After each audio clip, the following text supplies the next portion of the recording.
Maharaja gold and diamonds, toll junction Edappally, Palluruthy, Tripunithura, Kalady, Eramalloor, Aroor Palli, Thuravoor, Thrissur.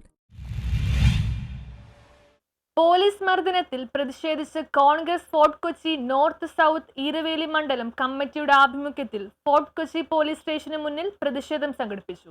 Police മർദ്ദനത്തിൽ പ്രതിഷേധിച്ച് Congress Fort Kochi north south Eraveli മണ്ഡലം കമ്മിറ്റികൾ സംയുക്തമായി ഫോർട്ട് കൊച്ചി പോലീസ് സ്റ്റേഷന് മുന്നിൽ ജനകീയ പ്രതിഷേധ സദസ്സ് നടത്തി. മുൻ മേയറും KPCC സെക്രട്ടറിയുമായ ടോണി ചമ്മണി പ്രതിഷേധ സദസ്സ് ഉദ്ഘാടനം ചെയ്തു.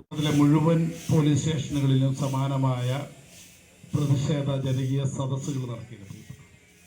കേരള പ്രദേശ് കോൺഗ്രസ് കമ്മിറ്റി ഇന്ന് കേരളത്തിലെ മുഴുവൻ പോലീസ് സ്റ്റേഷനുകളിലും ഇത്തരം സമാനമായ സമര പരിപാടികളാണ് ആവിഷ്കരിച്ചിട്ടുള്ളത്. ഞാൻ ഈ പ്രസംഗത്തിന് ഇപ്പോൾ എഴുന്നേക്കുന്നതിന് തൊട്ടു മനാഫിനോട് ചോദിക്കുകയായിരുന്നു. ഫോർട്ട് കൊച്ചി നോർത്ത് മണ്ഡലം പ്രസിഡന്റ് PF ജോർജ് അധ്യക്ഷത വഹിച്ചു. ഇപ്പോഴും പറയുകയാണ്, യൂത്ത് കോൺഗ്രസുകാരനെ ആ പ്രദേശത്ത് തലപൊക്കാൻ സമ്മതിക്കില്ല എന്ന്. കാരണം ഞങ്ങളെന്ന് പറഞ്ഞേക്കാം, ആ പറഞ്ഞ പോലീസുകാരോട് ഞങ്ങൾ പറയുകയാണ്, അത് തന്റെ തന്തയോട് പോയി പറഞ്ഞാൽ മതി. ഫോർട്ട് കൊച്ചി സൗത്ത് മണ്ഡലം പ്രസിഡന്റ് സോളി ജോസഫ് മങ്ങാട്ട് സ്വാഗതം പറഞ്ഞു. DCC member Shiny Mathew, AM Ayyub, block vice president PD Vincent, block സെക്രട്ടറിമാരായ അബ്ദുൾ സമദ്, രാജു സേവ്യർ, കൗൺസിലർ KM മനാഫ് എന്നിവർ പ്രസംഗിച്ചു. യൂത്ത് കോൺഗ്രസ് സൗത്ത് മണ്ഡലം പ്രസിഡന്റ് പ്രശാന്ത് ബാബു നന്ദി പറഞ്ഞു. News bureau, Fort Kochi.